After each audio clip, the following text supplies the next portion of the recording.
میرے رسول کریم صلی اللہ تعالی علیہ وسلم نے نہ کچھ چیزوں سے پناہ مانگی ہے، خود حضور نے، خود نبی پاک صلی اللہ علیہ وسلم نے، رسول کریم علیہ الصلوۃ والسلام نے پناہ مانگی۔ حضور فرمانے لگے، اے اللہ مجھے کنجوسی سے، بخیلی سے پناہ عطا فرما۔ اور حضور نے باقاعدہ پناہ مانگی ہے کہ اے اللہ مجھے ارذل العمر ہونے سے پناہ میں رکھ۔ جب عمر اتنی زیادہ ہو جائے کہ وجود کے حصے کام کرنا چھوڑ جائیں، اس سے پناہ مانگی۔ اور خود میرے نبی پاک علیہ السلام نے قبر کے عذاب سے پناہ مانگی۔ یہ تعلیم امت کے لیے کہ تم بھی پناہ مانگو عذاب قبر سے۔ قبر کا عذاب برحق ہے، قبر کے لیے تیاری کر کے رکھنا، اپنی قبر کو یاد رکھنا، مر جانے کو یاد رکھنا۔ حضرت سعد بن معاذ رضی اللہ تعالیٰ عنہ کا جب جنازہ تھا تو صحابہ کرام فرماتے ہیں حضور نے نماز جنازہ کی امامت فرمائی تو قبر کے تیار ہونے میں کچھ دیر تھی، تو رسول کریم صلی اللہ علیہ وسلم زمین پر بیٹھ گئے اور ایک لکڑی سے حضور زمین کریدنے لگے، لکڑی سے۔ ہم وہ انتظار تھے کہ اللہ کے رسول صلی اللہ علیہ وسلم سر مبارک اٹھائیں، ہمیں کو نصیحت کریں۔ فرماتے حضور نے سر اقدس اٹھایا تو حضور کی آنکھوں میں آنسو تھے، اور رو کے حضور فرمانے لگے، رو کے کہ اس قبر کے عذاب سے رب کی پناہ مانگو اور اس کے لیے تیاری کر لو، یہ بڑا سخت دن ہے۔ رو کے حضور نے فرمایا، رو کے۔ آج تو لوگ مذاق بناتے ہیں، آج لوگ مذاق اڑاتے ہیں، کچھ فقیر صوفی درویش کہلانے والے بھی، وہ کہتے ہیں یہ جو مولوی بتا رہا ہے نا قبر میں بچھو ہوں گے، سانپ ہوں گے، یہ تو مولوی اپنی قبر بتا رہا ہے، ہمارا اس سے کیا لینا دینا ہے۔ خدا سے ڈریں۔ وہ چیزیں جو احادیث مبارکہ میں آ گئیں، جس سے نبی پاک نے ہمیں سمجھایا، آپ اس تنبیہ کو، اس نصیحت کو آپ اس رنگ میں لیں گے کہ مذاق بنایا جائے گا دین کا، بجائے اس کے کہ اس سے ڈرا جائے، بجائے اس سے۔ حضرت سیدنا براء بن عازب رضی اللہ تعالی عنہ ارشاد فرماتے ہیں کہ میں نے نبی پاک صلی اللہ تعالی علیہ وآلہ وسلم سے خود اس بات کو سنا ہے، خود رسول کریم صلی اللہ علیہ وسلم نے فرمایا۔ حضرت زید بن ثابت رضی اللہ تعالی عنہ بھی اس بات کے راوی ہیں، فرماتے ہم جا رہے تھے تو 5-6 قبریں تھی، تو حضور نے فرمایا کن کی قبریں؟ ہم نے عرض کی یا رسول اللہ صلی اللہ علیہ وسلم یہ کافروں کی قبریں، یہ صحیح مسلم میں حدیث موجود ہے، کفار کی قبریں۔ تو اللہ کے رسول صلی اللہ علیہ وسلم فرمانے لگے، ذرا حدیث کے لفظوں پہ غور کرنا، حضور فرمانے لگے اگر مجھے ڈرنا نہ ہوتا کہ تم اپنے مردوں کو دفن کرنا چھوڑ دو گے، اگر مجھے اس بات کا ڈر نہ ہوتا کہ تم اپنے لوگوں کو، مرنے والوں کو قبروں میں دفن کرنا چھوڑ دو گے، اگر یہ مجھے ڈر نہ ہوتا تو میں تمہیں سناتا کہ قبر کے اندر کس طرح عذاب ہوتا ہے، تمہیں دنیا میں رہ کے میں سناتا، پر ڈر ہے کہ کہیں تم اپنے مرنے والوں کو قبروں میں دفن کرنا چھوڑ ہی نہ دو، اس لیے میں تمہیں یہ بات نہیں بتاتا۔ اور میرے رسول کریم صلی اللہ تعالی علیہ وآلہ وسلم نے پھر ارشاد فرمایا، اپنے غلاموں کی طرف نظر فرمائی، یہ بات کہہ کے کہ اگر مجھے ڈر نہ ہوتا کہ تم دفن کرنا چھوڑ دو گے تو تمہیں میں سنا دیتا کہ قبر میں کیا عذاب ہوتا ہے۔ پھر حضور نے صحابہ سے فرمایا چلو بھائی دوزخ کے عذاب سے اللہ کی پناہ مانگو، تو سب کہنے لگے ہم دوزخ کے عذاب سے اللہ کی پناہ مانگتے ہیں۔ پھر نبی پاک صلی اللہ تعالی علیہ وسلم نے ارشاد فرمایا تم سب کہو کہ ہم قبر کے عذاب سے اللہ کی پناہ مانگتے ہیں۔ تو صحابہ نے کہا ہم قبر کے عذاب سے اللہ کی پناہ مانگتے ہیں۔ پھر میرے رسول پاک علیہ الصلوۃ والسلام نے فرمایا تم کہو، سارے یہ کہو کہ ہم ظاہری اور باطنی فتنوں سے اللہ کی پناہ مانگتے ہیں۔ تو صحابہ نے کہا کہ ہم ظاہری اور باطنی فتنوں سے اللہ کی پناہ مانگتے ہیں۔ پھر میرے محبوب علیہ السلام نے فرمایا تم کہو کہ ہم دجال کے فتنے سے اللہ کی پناہ مانگتے ہیں. تو صحابہ کرام نے کہا کہ اے اللہ ہم دجال کے فتنے سے تیری پناہ مانگ، تیری پناہ میں آتے ہیں. نبی پاک علیہ السلام نے یہ الفاظ کہہ کے یہ بات بتلا کے ہمیں سمجھا دیا، ہمیں قائل فرمایا محبوب نے. یاد رکھنا، اس بات کو اچھی طرح سمجھ لینا کہ اگر مجھے ڈر نہ ہوتا کہ تم اپنے مردوں کو دفن کرنا چھوڑ دو گے تو تمہیں بتلا دیتا کہ قبر میں کتنا سخت عذاب ہوتا ہے. اپنے معاملات پر غور کریں. ہمارا نا وہ کسی شاعر نے کہا تھا کہ مرنے کے بعد مجھ کو 2 گز زمین جو ملی تو دیکھو بعد مرنے کے ہی ہم جاگیردار ہو گئے. تو اصل تو جاگیر وہی ہے اور طے ہے. جتنا مرضی اے سی لگا کے کمرہ ٹھنڈا کر لیں، ٹائل پتھر لگا کے اس کو آپ صاف ستھرا کر لیں، اور آپ اٹھنے کی بھی تکلیف نہ کریں، ریموٹ کنٹرول کے ساتھ ہر چیز اپنے کمرے کی آپ کنٹرول کر لیں، پورا ہوادار کر لیں، لیکن آپ بچیں گے تب نہ جب قبر جنت کے باغوں میں سے باغ بنے گی. اگر وہ جنت کے باغوں میں سے باغ نہیں بنتی تو پھر فائدہ نہیں ہے. میرے رسول کریم صلی اللہ تعالی علیہ وآلہ وسلم کے پیارے صحابی حضرت عثمان غنی رضی اللہ تعالیٰ عنہ فرماتے ہیں، یہ سنن ابو داؤد شریف کی حدیث ہے کہ حضور نے فرمایا جب میت کو دفن کر کے فارغ ہو جاؤ تو اس کی قبر پر کھڑے رہو. خود حضور بھی قبر پر کھڑے رہتے دفن کرنے کے بعد اور فرماتے اس کے ثابت قدم رہنے کی دعا کرو، اس لیے کہ اب اس سے سوال و جواب ہوں گے، اب فرشتے اس کی قبر میں آئیں گے، اب اس سے پوچھیں گے، اب اس کے ساتھ وہ امتحان ہوگا، تو اس کے لیے دعا کرو، قبر پہ کھڑے ہو کے دعا مانگو. ایک حدیث میں فرمایا کہ اتنی دیر دعا مانگو، اتنی دیر دعا مانگو کہ جتنی دیر اونٹ ذبح کر کے کھال اتار کے گوشت بنا کے، اونٹ ذبح کرنا سب سے زیادہ مشکل ہے، اونٹ ذبح کر کے کھال اتار کے گوشت بنا کے بانٹ دیتے ہو، اتنی دیر مرنے والے کی قبر پہ کھڑے رہ کے دعا مانگا کرو، کیونکہ اب فرشتے آئیں گے، سوال و جواب ہوگا.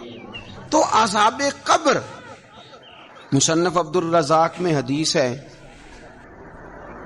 کہ ایک بندے کو صرف ایک کوڑا مارا گیا تھا قبر میں، ایک کوڑا، ایک درہ، تو اس کی ساری قبر میں آگ بھڑک اٹھی تھی. تو پوچھتا ہے کہ یہ ایک کوڑا مجھے کیوں مارا گیا؟ تو انہوں نے کہا ایک وجہ تو یہ تھی کہ تو پاکی پلیدی کا خیال نہیں کرتا تھا، اور دوسری وجہ یہ تھی کہ ایک دفعہ ایک مظلوم نے تجھ سے کہا تھا میری مدد کر، اور تو مدد کرنے پہ قادر تھا، تیرے اندر ہمت تھی، پر تو اس کی مدد کے لیے تیار نہیں ہوا. وہ ہمارا مشہور فکر ہے نا کہ سانو کی لگے، پرائی لڑائی پرائی آگ نو اسی گھر کیوں لے آئیے. تو وہ جو ہمارا خاص معاملہ ہے نا کہ کسی کی مدد نہیں کرنی، وہ ہمیں خراب کرتی ہے، وہ ہمیں خراب کرتی ہے، ہمارے حالات بگڑ جاتے ہیں. ہم مدد کرنے پہ قادر ہوتے ہیں پر کسی مظلوم کی مدد، ایک کوڑا لگا تو پوری قبر میں آگ بھڑک اٹھی. عذاب قبر سے اللہ کی پناہ مانگی جائے، ڈرا جائے، اور آخرت کے لیے قبر کے لیے تیار. قرآن مجید نے کہا وَإِذَا الْقُبُورُ بُعْثِرَتْ، جب قبریں کریدی جائیں گی نا تو عَلِمَتْ نَفْسٌ مَا قَدَّمَتْ وَأَخَّرَتْ، پھر ہر جان لے گی کہ اس نے آگے کیا بھیجا اور پیچھے کیا چھوڑا. میرے عزیز، اپنی قبر کے لیے، اپنی آخرت کے لیے فکر کریں، تیاری کریں. ملا رومی ایک بڑی خوبصورت مثال دیتے ہیں اور بڑے شاندار انداز میں بات سمجھاتے ہیں. وہ کہتے ہیں مصر کے اندر نا ایک رواج تھا کہ وہ سال کے آخر میں، سمجھ لیں ذی الحج کے آخری دن، یا جس طرح آج کل لوگ جنوری فروری سے کام چلاتے ہیں، تو وہ دسمبر کی آخری تاریخ کو نا پچھلے بادشاہ کو معطل کر دیتے تھے، اور یکم تاریخ کو وہ جا کے دریا کے کنارے کھڑے ہوتے تھے تو کشتی آتی تھی، جو پہلا آدمی اترتا تھا اسے بادشاہ بنا لیتے تھے. پورا سال اس کی بات مانتے، اور سال کے آخر میں جا کے پھر اس کو جنگل میں، جہاں جنگل میں درندے تھے، جھاڑیاں تھیں، خوفناک جگہ تھی، وہاں جا کے چھوڑ آتے تھے. درندے اسے پھاڑ ڈالتے. تو ایک سال ایک دانشمند آدمی اترا، وہ تو اس کو انہوں نے کہا کہ بھئی تو ہمارا بادشاہ ہے. انہوں نے کہا یہ کیا بات ہوئی؟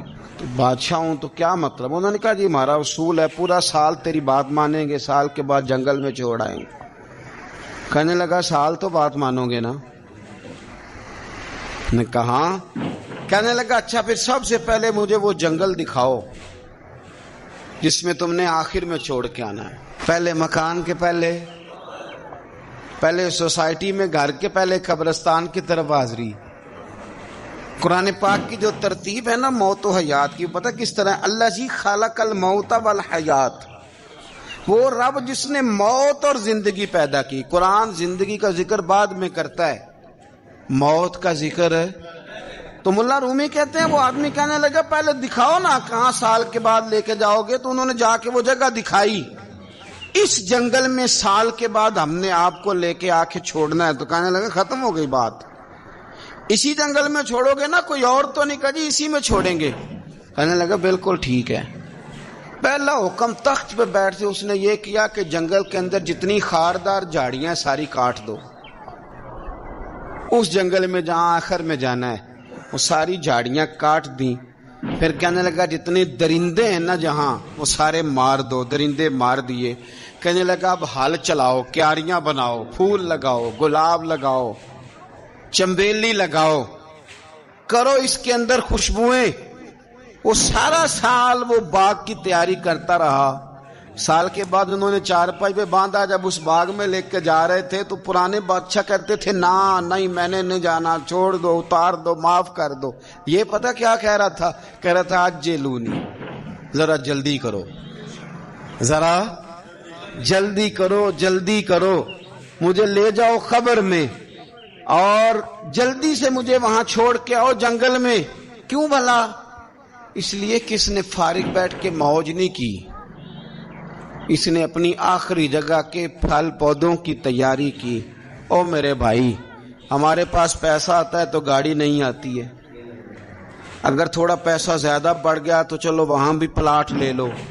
کوئی بندہ بھی اپنی آخرت کے لیے، قبر حشر کے لیے سوچنے کو تیار ہے؟ جتنے مکان آپ نے بنانے ہیں نا، بچوں نے بعد میں لڑنا ہے، انہوں نے کہنا کارنے والا ابا مجھے کہہ گیا تھا کارنر والا تیرا ہے، نکاح تھا مجھے، ابا جی مجھے کہہ گئے تھے کہ تم پہلے بڑا ہو گیا تھا، تو کمائی کرنے لگ گیا تھا، لہذا یہ سارا تیرا ہی ہے۔ وہ سب کو کوئی نہ کوئی بات ابا کان میں کہہ ہی جاتا ہے، سب نے اپنے حصے کی کوئی نہ کوئی بات یاد کی ہوتی۔ ابا نے کہاں جانا ہے؟ جہاں حالت بڑی خراب ہے، جہاں حالات بڑے پیچیدہ ہیں، مہربانی فرمائیں وہ جو تیاری ہے نا آخرت کی، یہاں رہ کے قبر کی تیاری کریں، یہاں رہ کے وہاں کے کیڑے مکوڑے ماریں، پھر وہاں جانے میں کوئی پریشانی نہیں ہوگی۔ پھر تو بندہ بھاگ کے جائے گا، بندہ بھاگ کے جائے گا۔ میں سنیا رات قبر دی کالی، پھر کہنے لگے میں تے بھی سنیا اتھے اونے ہونا جدے موڈے کملی کالی۔ تو یہ تو تب ہے نا کہ جب آپ نے اس کے لیے کچھ تیاری کی ہو۔ میرے رسول کریم علیہ السلام نے مومن کی قبر کا حال بھی بتایا۔ یہ تو ہے نا عذاب ان لوگوں کے لیے جو نافرمانی کرنے والے ہیں، یہ ان کی قبر کا حال بتایا۔ تو سنن ترمذی میں، صحیح ابن حبان میں حضرت ابو ہریرہ رضی اللہ تعالیٰ عنہ بیان کرتے ہیں کہ حضور صلی اللہ علیہ وسلم نے فرمایا جب میت کو قبر میں رکھا جاتا ہے تو اس کے پاس سیاہ رنگ والے اور نیلی آنکھوں والے دو فرشتے آتے ہیں اور اس کو اٹھا کے بٹھاتے ہیں۔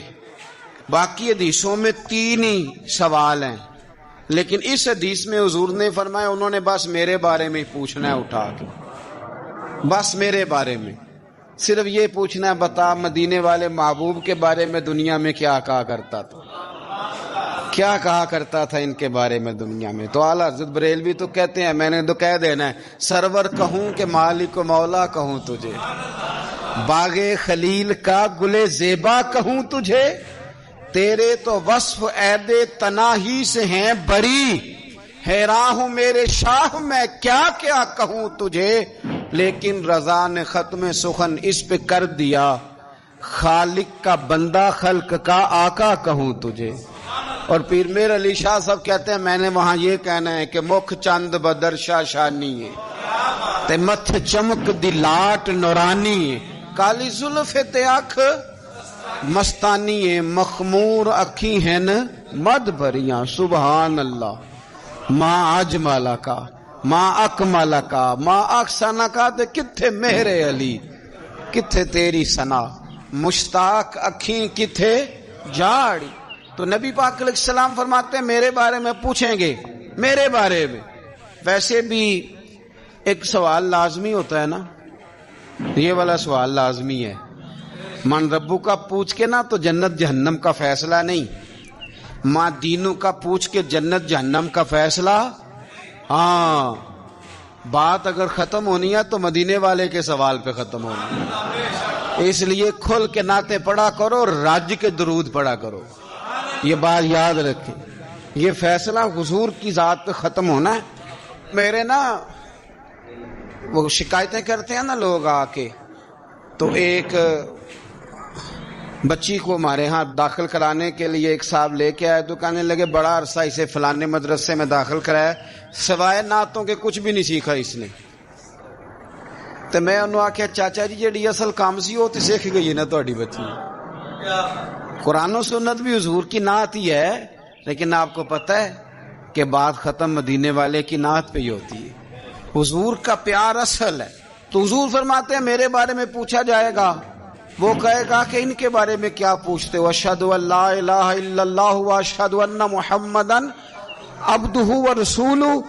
تو فرماتے ہیں پھر اسے نا ایک طرف کھڑکی کھولی جائے گی تو جہنم کا دروازہ دکھایا جائے گا اور اسے کہا جائے گا اگر تو سوالوں کے صحیح جواب نہ دیتا تو دوزخ میں جاتا, لیکن اب تو نے صحیح جواب دیے ہیں. تو حضور فرماتے ہیں اس کی قبر 70 گز چوڑی اور 70 گز لمبی کر دی جائے گی. کتنی جی؟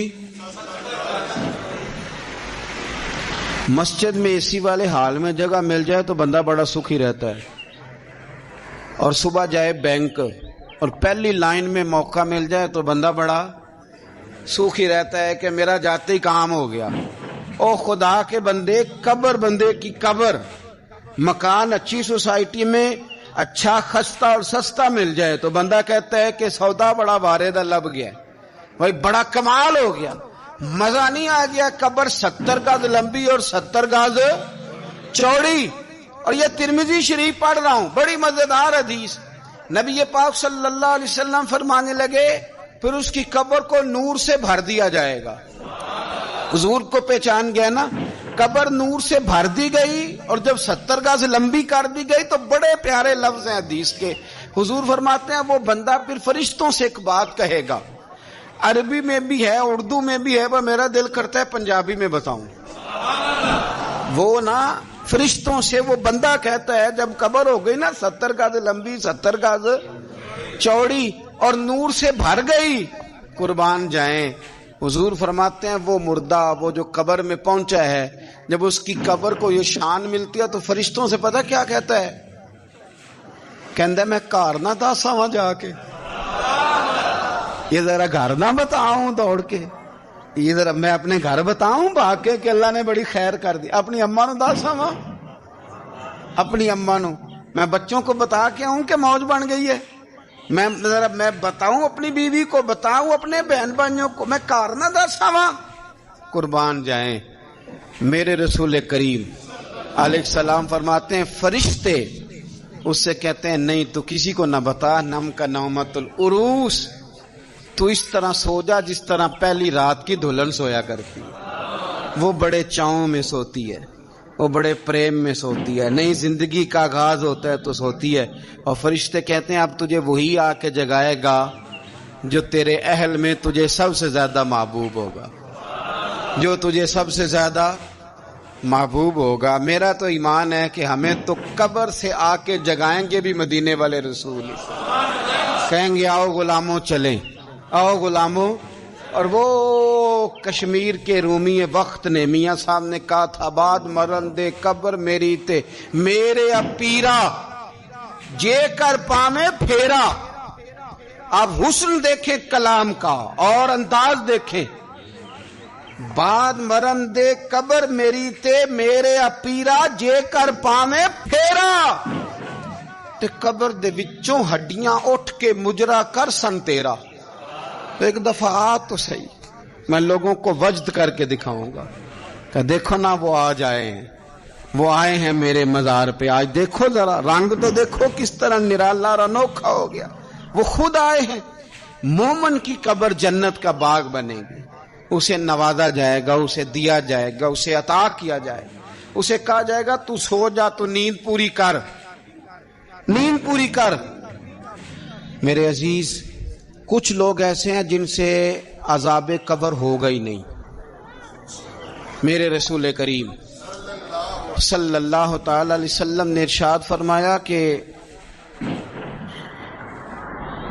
جو اللہ کے رستے میں شہید ہو گیا, یہ سنن نسائی میں موجود ہے, اسے عذاب قبر نہیں ہوگا, بلکہ ایک حدیث میں تو فرمایا حساب کتاب بھی نہیں ہوگا, اللہ بغیر سوال جواب کے جنت عطا فرما دے. کچھ لوگوں کو نا لوگوں کی بخشش پہ بھی مسئلہ ہی بنتا ہے کہ کوئی بخشا نہ جائے. اور ایک صاحب کہہ رہے تھے جی یہ کیا معاملہ ہے کہ جمعے کو بندہ مر گیا یا فلانا ہو گیا تو اس سے حساب کتاب نہیں ہوگا, اتنے اتنے بڑے جرم لوگوں نے کتنے اتنے پاپ, اور جمعے کو مر گیا تو بخشا جائے گا. تو میں نے کہا جرموں کا بھی اسے حساب اللہ لے لے گا, لیکن میاں حساب کتاب کی ڈیوٹی نہ اللہ کی ہے تو بہتر یہ ہے کہ اسی کے ہاتھ میں رہے, تو نہ اپنے ہاتھ میں لینے کی کوشش کر. سنیں سنن ترمذی کی حدیث. ہمیں پتہ نہیں کیا مصیبت ہے, ہمیں پتہ نہیں کیا مسئلہ ہے. ایک جنازے سے میں نکلا, آپ یقین کریں کبھی کبھی کلیجہ پھٹ جاتا ہے. میں ایک جنازے سے نکلا تو میرے ساتھ ایک بندہ جنازہ پڑھ کے نکلا, تو کہنے لگا جی پیر صاحب دیکھیں آج کتنی دنیا آئی ہے, حالانکہ یہ بندہ اس طرح کا تھا, اس طرح کا تھا, اس طرح کا تھا. میں نے اسے کہا, میں نے کہا یار تجھے تو فکر ہی لگ گئی ہے کہیں جنت میں چلا ہی نہ جائے. شرم آنی چاہیے ہمیں. اللہ فرماتے ہیں جنت اتنی چوڑی ہے جتنے زمین و آسمان, اس کی چوڑائی زمین اور آسمان کے برابر ہے. تو ہم تو اپنے علاوہ کسی کو جانے نہیں دینا چاہتے جنت میں. اور بس کریں, جنت خدا کا فضل ہے, اور اللہ فرماتے ہیں میرا فضل میں جسے چاہتا ہوں عطا کرتا ہوں. یہ سنن ترمذی کی حدیث, اور اس کے راوی حضرت عبداللہ ابن عمر رضی اللہ تعالیٰ عنہ. نبی پاک علیہ السلام نے فرمایا جو مسلمان جمعے کے دن یا جمعے کی رات کو فوت ہو, اس کو اللہ تعالیٰ قبر کی آزمائش سے محفوظ رکھتا ہے. جو جمعے کی رات فوت ہو جائے یا جمعے والے, یعنی جمعے رات اور جمعے کی درمیانی رات چلا جائے یا جمعے والے, تو اللہ اسے عذاب قبر سے. تو میرے عزیز, جو بندہ شہید ہو اس سے عذاب قبر نہیں ہوتا. جو آدمی جمعے کے دن یا جمعے کی رات چلا جائے اسے بھی عذاب قبر نہیں ہوتا. اور میرے رسول کریم صلی اللہ تعالی علیہ وسلم نے فرمایا جو بندہ ایک دن اور ایک رات, یہ حدیث صحیح مسلم میں, سنن ترمذی میں, مصنف عبد الرزاق میں موجود ہے, ایک دن اور ایک رات اللہ کی رضا کے لیے اسلامی سرحد پہ پہرا دے. میں اور آپ سوئے ہوئے ہیں, لیکن وہ لوگ جو فوجی بارڈروں پہ کھڑے ہیں, دیکھو مدینے والے محبوب کس کس پہ کرم فرماتے ہیں. ساری عمر نہیں, 24-25 سال کی سروس نہیں, فرمایا ایک دن اور ایک رات اللہ کی رضا کے لیے جو اسلامی سرحد پر پہرا دے, مسلمانوں کو کافروں سے بچائے, رب اسے عذاب قبر نہیں دے گا, اسے اللہ تعالیٰ اپنے فضل سے معاف فرما دے گا. ایک رات اور ایک. تو آپ کیا سمجھتے ہیں کہ ان فوجیوں کی کوئی چھوٹی شان ہے, ان کا کوئی چھوٹا مرتبہ ہے؟ ایک دن اور ایک رات اگر یہ پہرا دیں تو اللہ انہیں اتنا انعام عطا کرتا ہے. اسی طرح سن لو, یہ ذرا غور سے سننا, ابن ماجہ کی حدیث, اور اس کے علاوہ مسند ابو یعلا میں موجود حدیث کے راوی حضرت ابو ہریرہ رضی اللہ تعالی عنہ, حضور صلی اللہ تعالی علیہ وسلم نے فرمایا جو شخص بیماری سے فوت ہوا,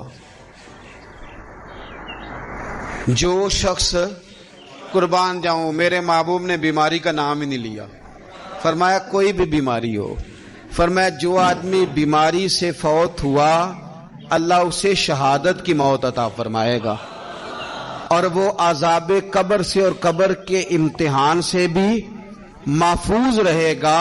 اور حضور فرماتے ہیں اس کو صبح اور شام جنت کے باغوں میں سے رزق دیا جائے گا. جو کسی بھی بیماری سے مرا, لوگ کہتے ہیں دیکھو جی بڑا تانگ ہو کے دنیا سے گیا ہے, تو اس بندے کو بھی عذاب قبر نہیں ہوتا. اسی طرح جو بندہ سورہ ملک پڑھتا ہے, سنن ترمذی میں حضرت ابن عباس سے روایت ہے کہ حضور صلی اللہ علیہ وسلم کے ایک صحابی نے ایک جگہ خیمہ لگایا تو وہاں سورہ ملک پڑھنے کی آواز آتی تھی، کوئی بندہ پڑھنے والا نظر نہیں آتا تھا۔ جب حضور کی بارگاہ میں عرض کیا تو فرمایا وہاں قبر تھی اور قبر کے اندر بیٹھ کے میرا صحابی سورہ ملک کی تلاوت کر رہا تھا۔